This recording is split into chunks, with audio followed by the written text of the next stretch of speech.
It's game day, Wildcat fans. Damon is back on the pod in a matter of mere moments, and it's time to beat the Buffs.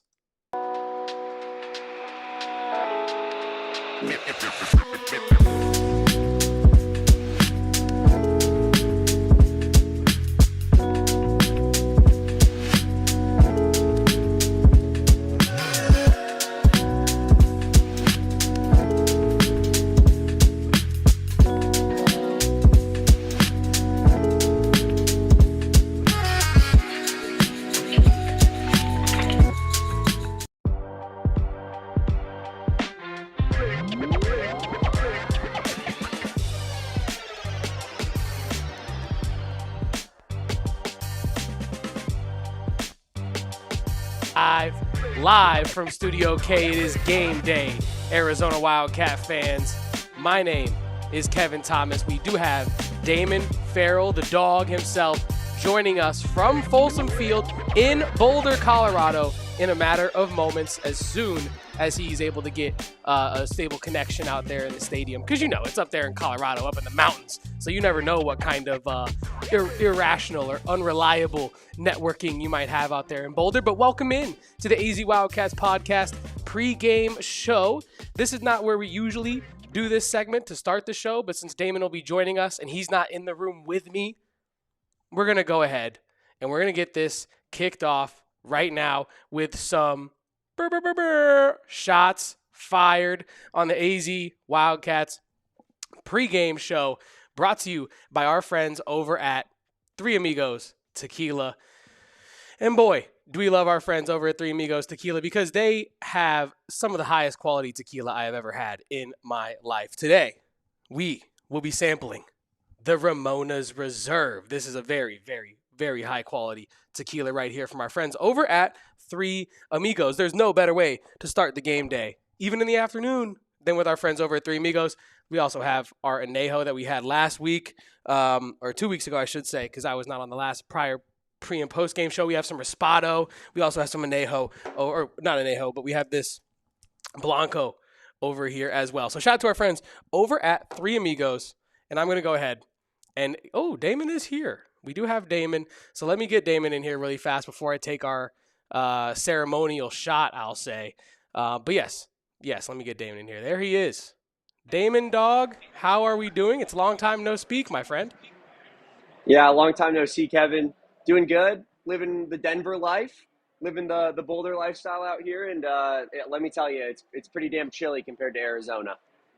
I do believe that, Damon. You look somewhat bundled up, at least. You did join me during the beginning of my shots fired here. I do have my Ramona's Reserve in this red Solo cup right here that I'm going to down. Go ahead and tell the people about your expeditions out there in Colorado while I take this beautiful Ramona's Reserve shot. Yeah, Salud. Absolutely, Kevin.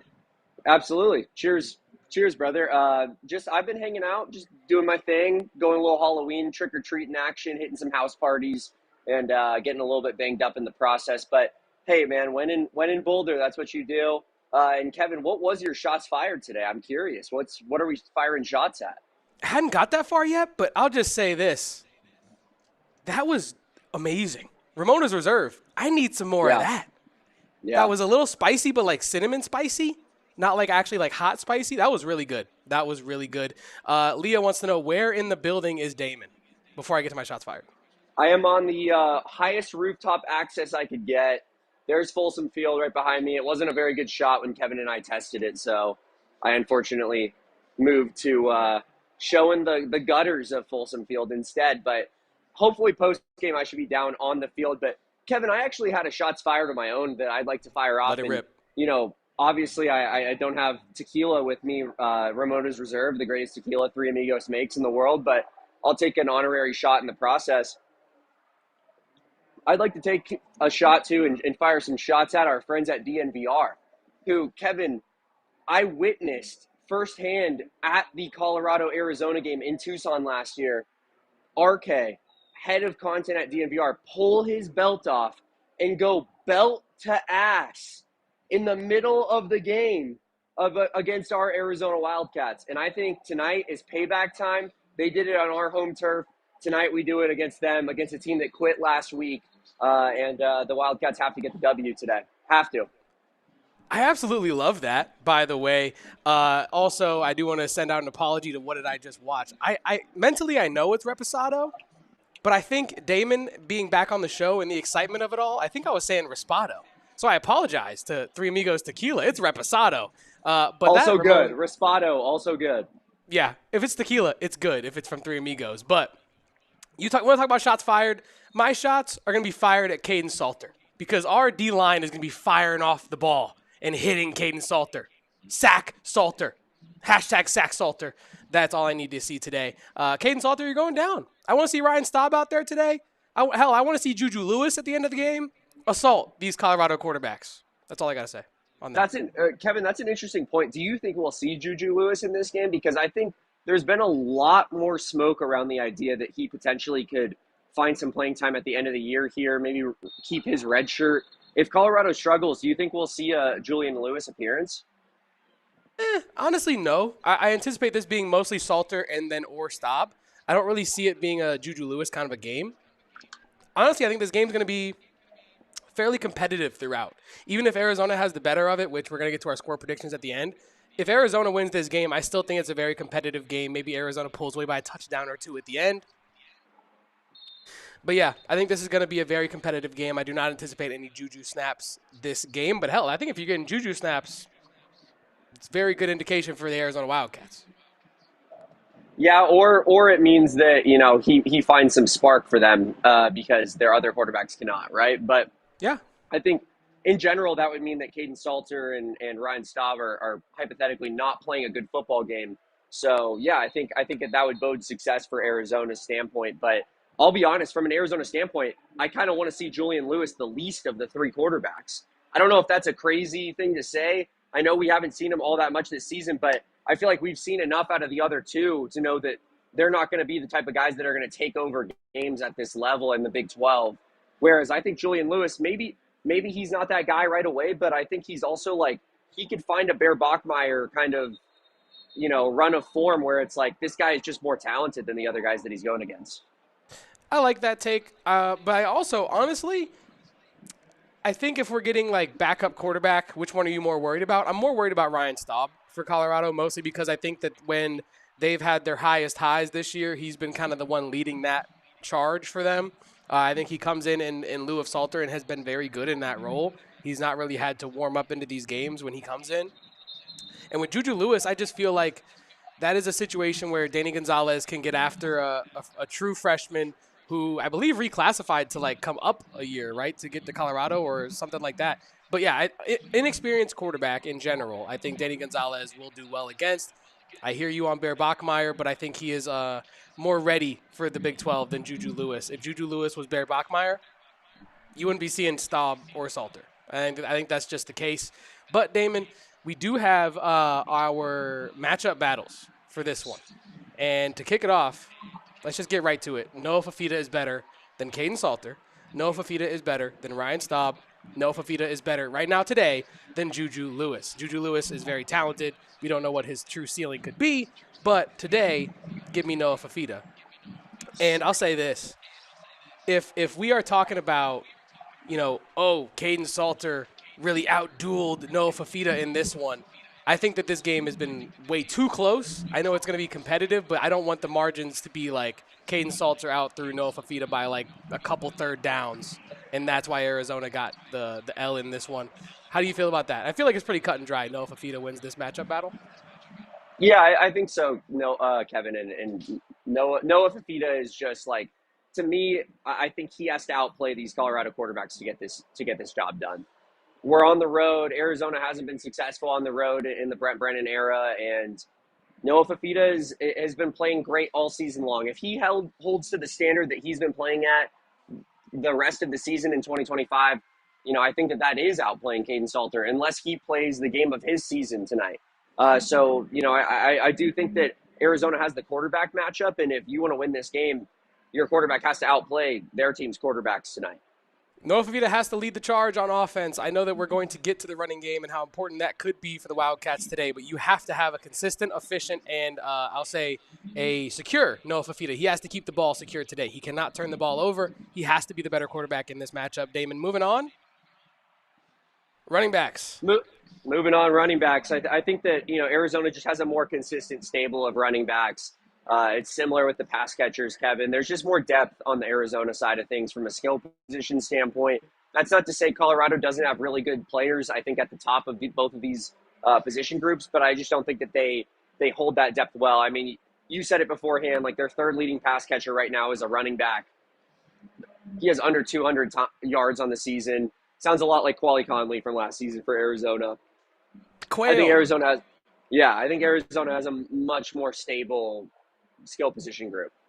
I agree with that assessment, Damon. I think Arizona has better depth, and I think they have better top end backs than Colorado. Pass catchers, this is kind of a bit of an inverse. I think Colorado actually has the best receiver in the game in Amarion Miller. However, the depth is really just not there. Arizona has depth pretty much, we've discussed to varying degrees the actual like usefulness of having like 7 or 8 about same skill level receivers, but the depth is real. You can really interchange these Arizona Wildcats receivers and get similar results. And for that, we give them the nod in the pass catcher realm. Uh, Offensive line, Damon, this one to me, we felt like it should be the same. Colorado has had some really high highs with their offensive lines this year, but also some really low lows. 7 sacks last week against Utah, the second worst rushing attack in the conference. They're very good at pass blocking, as you taught me earlier, but I think the situational stuff of you need a win against Utah, you allow 7 sacks. You've played X amount of games this year, you're the second worst rushing attack in the league, and that is in part due to the offensive line not being the most proficient run blockers. So what is your evaluation of that, and are you seeing it similarly? Yeah, I mean, I think Arizona's run blocking has been great all season long. And, those guys have really played above their heads from a run blocking standpoint. The pass blocking has not been bad by any stretch. I think it's just a little bit more like slightly above average than like really good. Whereas Colorado is kind of the opposite. They have a really good pass protecting offensive line. They've struggled running the football this season. I do think that the pass protection from Colorado is a huge strength for them. And we'll get into it with your keys here in a second, Kevin. But for me, I think that they have a better pass protecting offensive line than Arizona does, and it's going to be interesting that matchup, seeing that all game long, just kind of that offensive line battle because it really does seem like it could be pretty pivotal tonight. And then moving on to rush defense, Arizona has the better rush defense in this one. They have been inconsistent throughout the last, I would say, 2 months or so of the season right now, especially against quarterback power. It's been very tough for Arizona to stop a rushing quarterback. However, Colorado's main issue with their defense is the rush defense. They've not had any sustained success at any point of the year with the rush defense, Damon. And for that, Arizona has to get the nod. Not perfect, but they got to get the nod.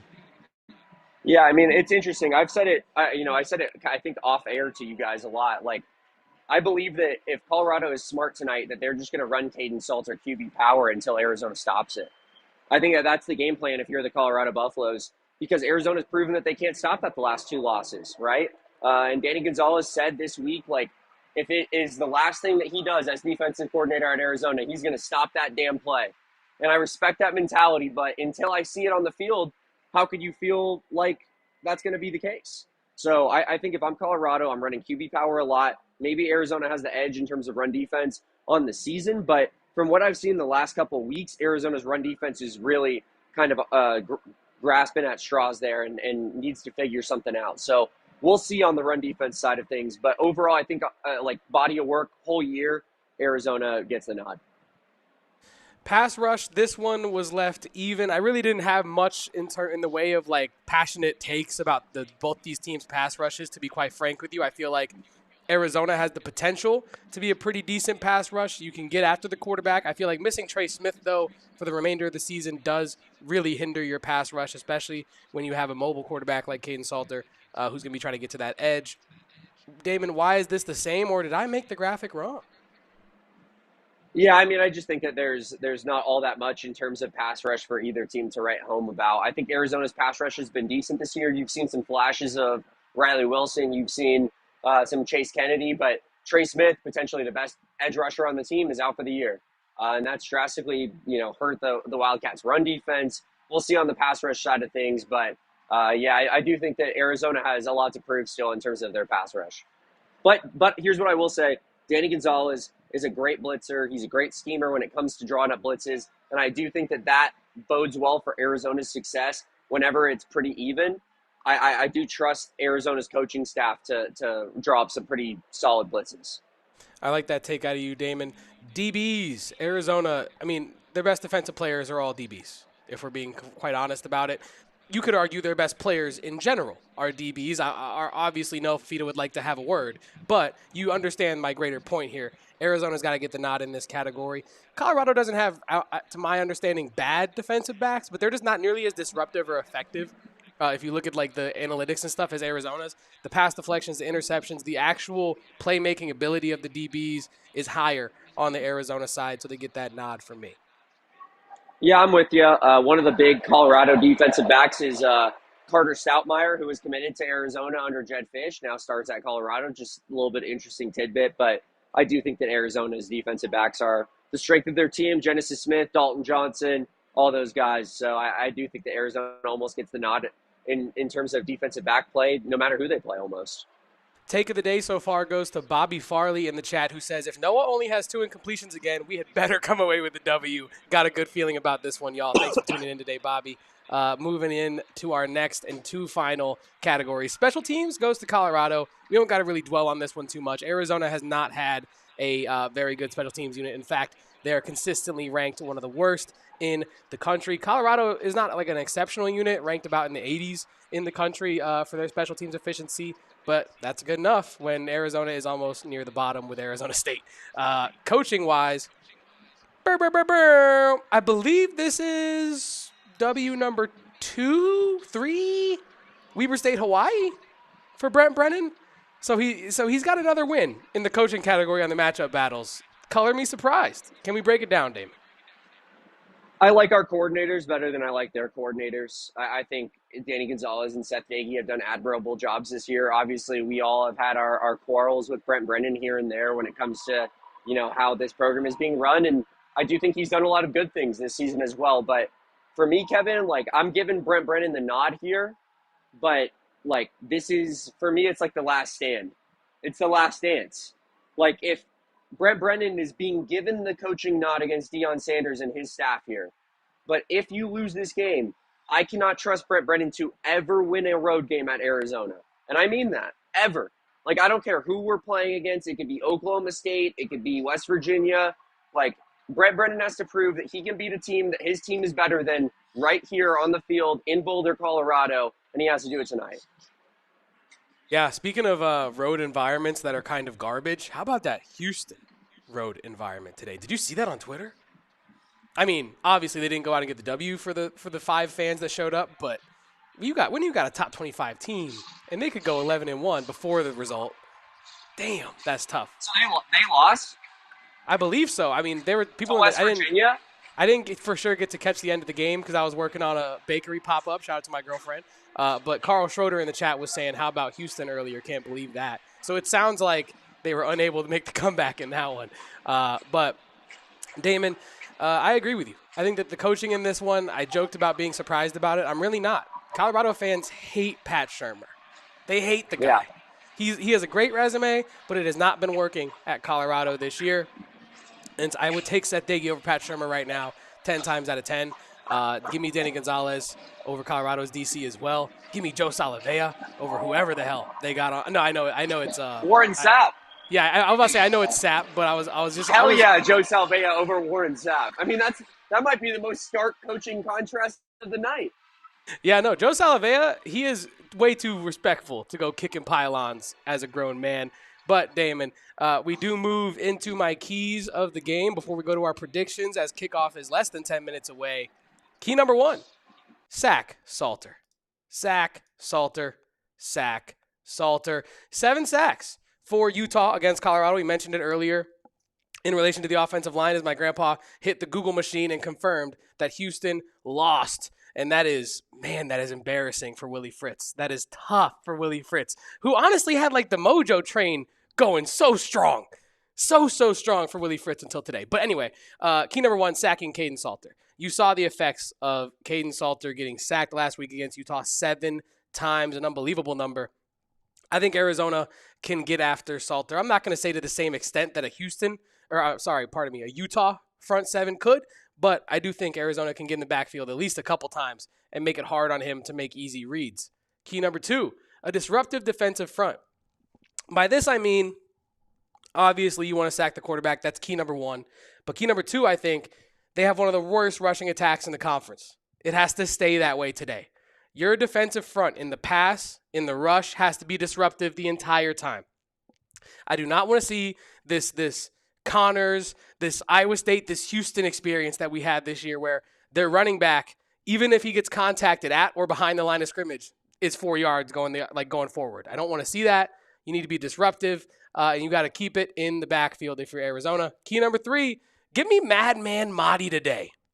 I want to see Ishmael Mahdi talking to dudes, stiff-arming guys, just acting like a crazy person on the football field and racking up 100-plus yards. You see me? Now you don't because you're on the turf. That's what I want from Ishmael Mahdi today. I really feel like he has the opportunity to have a K-State-like performance. He has not had a game like that since. I think Ishmael Mahdi is due, and he will have a very good day today. I love him, Kevin. Absolutely love the keys. I started laughing earlier because I just kind of peeked out to my right, and I'll see if I can show you guys on the screen here. I don't know if it'll show it.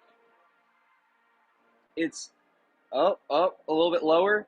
I don't know. I don't know if you can see that. I'm laughing at number 2, retired number, Shedeur Sanders. Less than 6 months after he left the university, gets his number retired. Comical stuff going on over here at Colorado. It's like when you look at an old photo of you and your buddies and you just give a chuckle. You're like, oh yeah, I remember those times. You know that guy. Yeah, it's like, oh, that's that time that so and so got so drunk and they passed out in the Walmart parking lot and it was a whole, like, you know what I mean?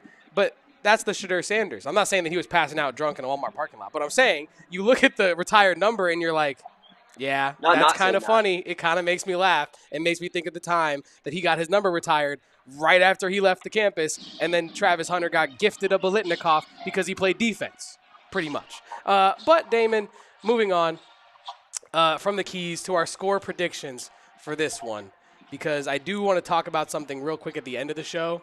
1 second before we get to the score predictions, I had to ask you about what did you make of the availability report? Oh, that's what I was going to ask you at the end of the show. Because you didn't really get a chance to talk about it on the show. I was going to say, Damon, can you wax poetic about the controversies, the multiple controversies that have been going on around Arizona football? We're cheaters, Damon. Cheaters. Cheating scum. We'll get to that at the end of the show here as we wrap things up. But let's get into our score predictions first, Kevin. You start me off with your score prediction. 28-20, 4 touchdowns to 20 points for Arizona. They get it done. I have Colorado making it into the end zone a couple times, but just not able to muster up enough consistent offense against Arizona's defense, who will bounce back this week and play very well and get the job done on the road. Could they lose this one? Absolutely.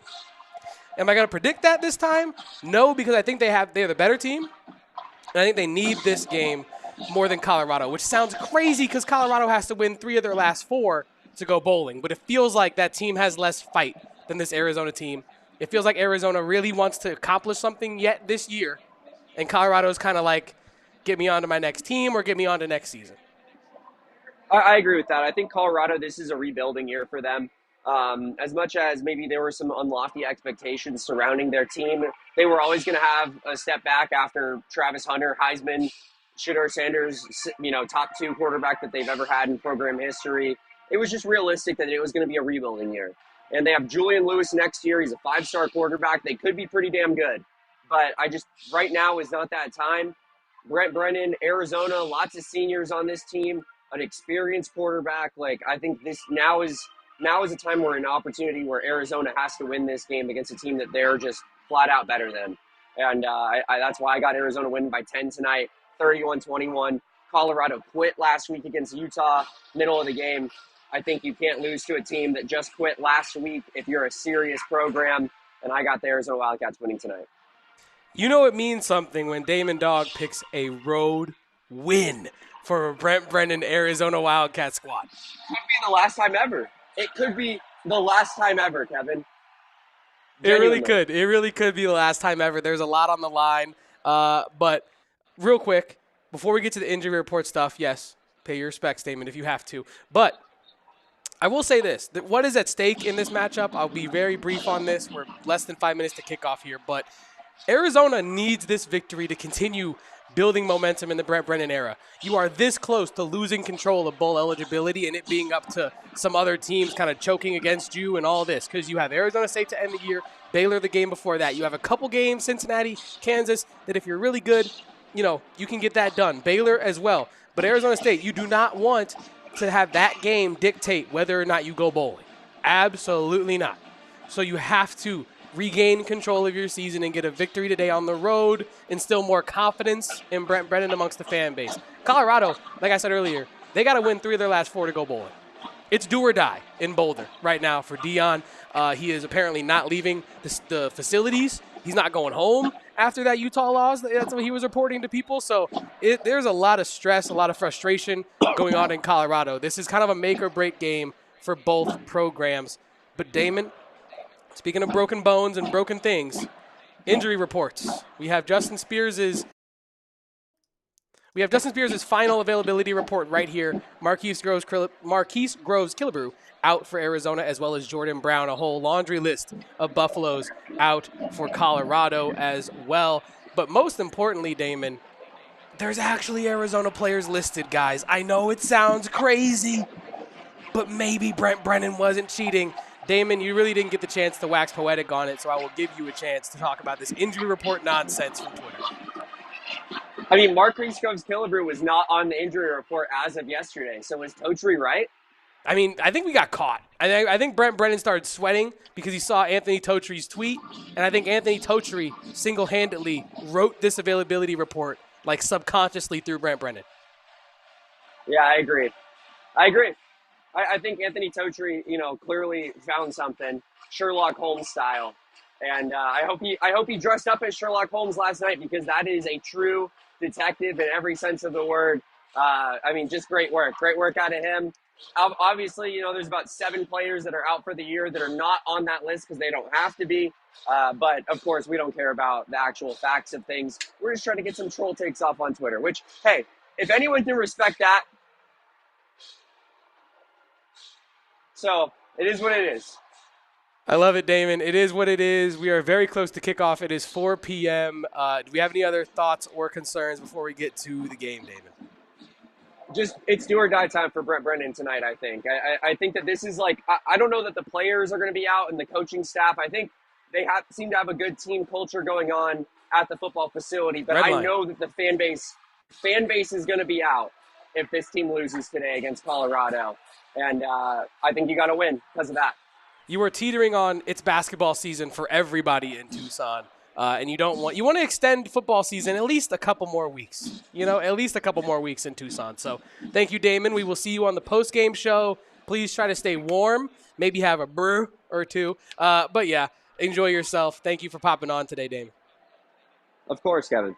Follow him. He is Damon Dog. We cannot wait to have him back here in the Valley in the studio. You can follow me. I am at Kevo Post. You can follow us on the AZ Wildcats podcast at PHNX_Wildcats on Twitter, at AZ Wildcats Pod on TikTok, where we just dropped that Tommy Lloyd presser that has some people clutching their pearls. But make sure to go check that out. Like I said, we are the AZ Wildcats podcast. And peace out. Bear down. And go Cats.